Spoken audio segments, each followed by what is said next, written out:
Howdy friends. Today's post, I should actually say, well, I don't want to be rude. Welcome. Today's Thursday, the 15th, and today's post is titled "The Future is Now," because today we were in the library and Mrs. Goodwin and I were co-teaching you a little bit about how to use this most amazing tool in education. And I just learned about it or I knew about it, but I really learned how to use it this year at one of my training sessions at Erie One BOCES, just down that way, down Harlem that way. I'm really excited about this project. And what I'll do is I can't exactly show you how to go through and use Google Drive and Google Docs using just myself in front of a video camera. So what I'm just going to suggest is that you come see me or you come see Mrs. Goodwin if you were absent today, and we'll walk you through the process. Also, you can establish your school-created Gmail account and Google Docs and Google Drive account by following the steps that are outlined on the sheet that I've attached to the bottom of this post.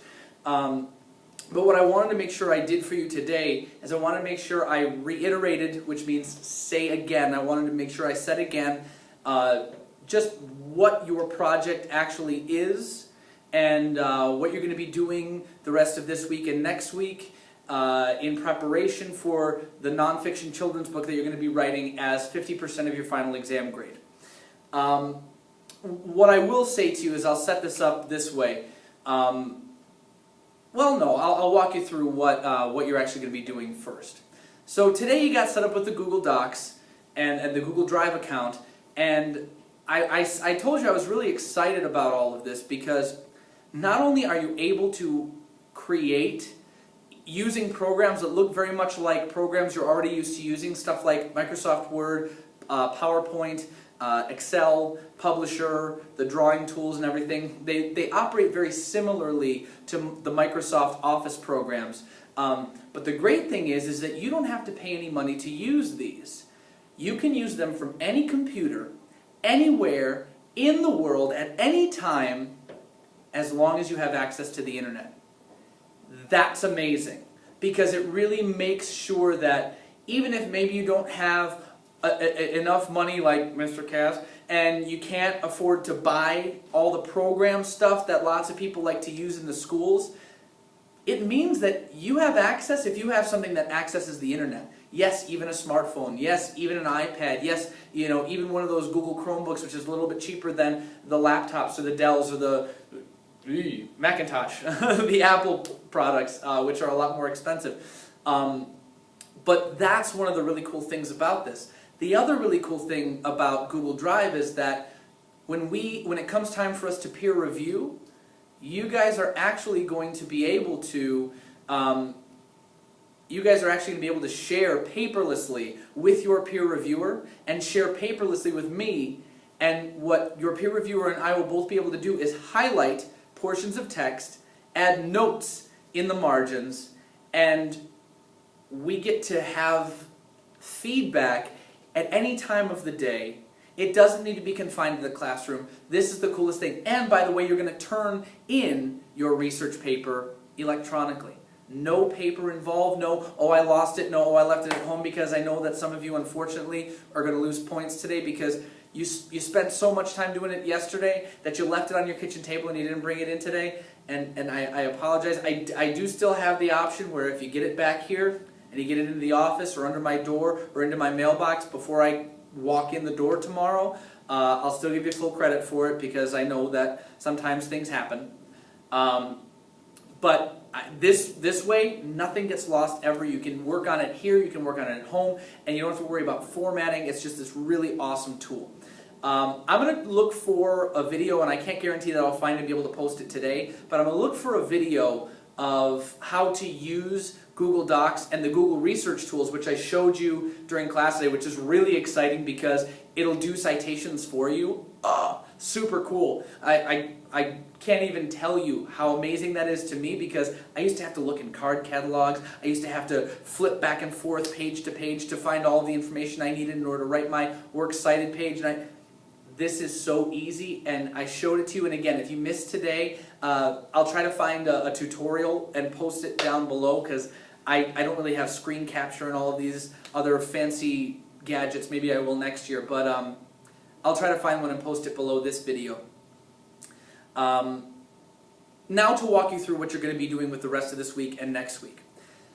You are going to be writing an informative piece of text. You're going to be doing a research paper. An informative piece of text. It's going to be 1 to 2 pages. Okay, I'm asking for 1 at least, but 1 to 2 pages. It's going to be a traditional research paper complete with introductory paragraph, body paragraphs, concluding paragraph. Your introductory paragraph is going to have a thesis statement, which we all know contains your main idea, which you're going to work towards proving and supporting with supporting details. And even if your thesis statement is just whatever you want to explore, remember that's still your main idea. It's still tied up in the info text. It is a research paper, so I am going to ask that you use at least 3 sources for this 1 to 2 page research paper. That is what's going to be due the day before you leave for break. It's not really break, but the long weekend from Memorial Day weekend is that 1 to 2 page research paper that's written for the audience of me. Now, when your final exam is going to come in, your final exam project is going to come in, is when we get back from that long weekend. You are going to work towards crafting your children's book by translating your research paper into something that takes into account your audience, which is 2nd and 3rd graders, which, as we know, means we have to alter the presentation of our ideas and content. We have to organize it a little bit differently. We have to give smaller, more manageable chunks. We have to vary the sentences. We have to adjust our conventions. We have to change up our voice and our word choice based on our audience. So this really takes in everything that we've done all year with main ideas, supporting details, using the writer's process, being able to understand that, being able to know that your means of connection with an audience relies on their understanding what you do and what you're saying. And so really everything is being brought together into one complete package with this researched children's book, this nonfiction children's book. And I'm hoping I'm going to be in contact with Union East, and we can get together and maybe pick a few that we can read to Union East as part of, to some kids at Union East as part of the finalization of this process.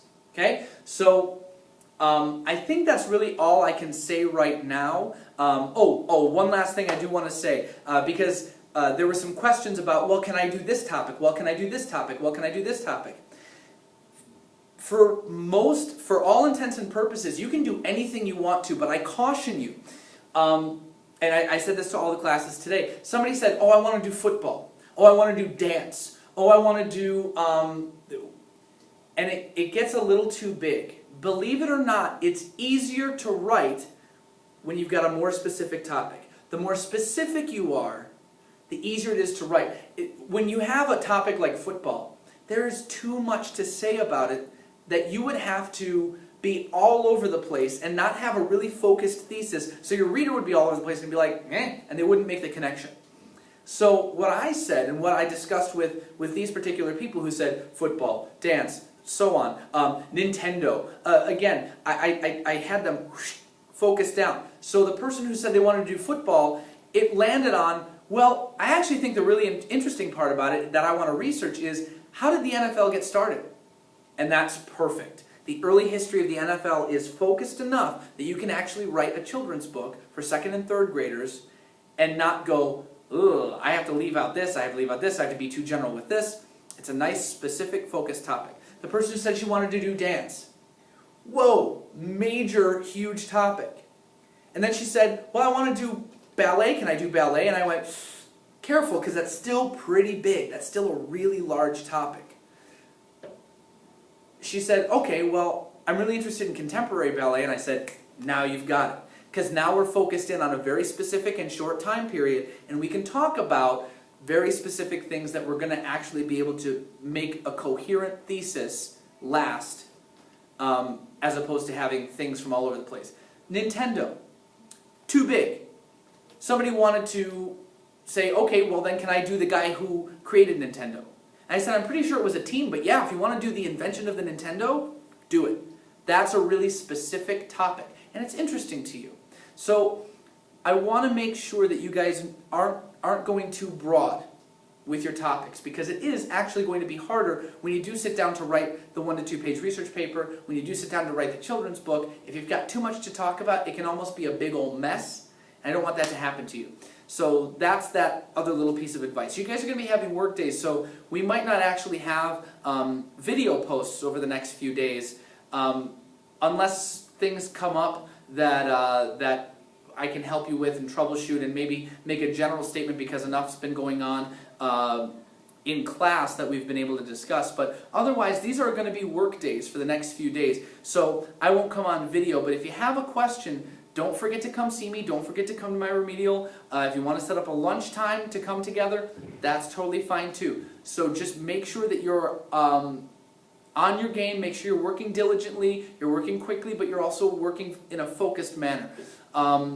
This is going to be a really amazing project, and I'm really excited to use the technology tools, and I'm really excited to have you guys start to use the technology tools, because I really believe this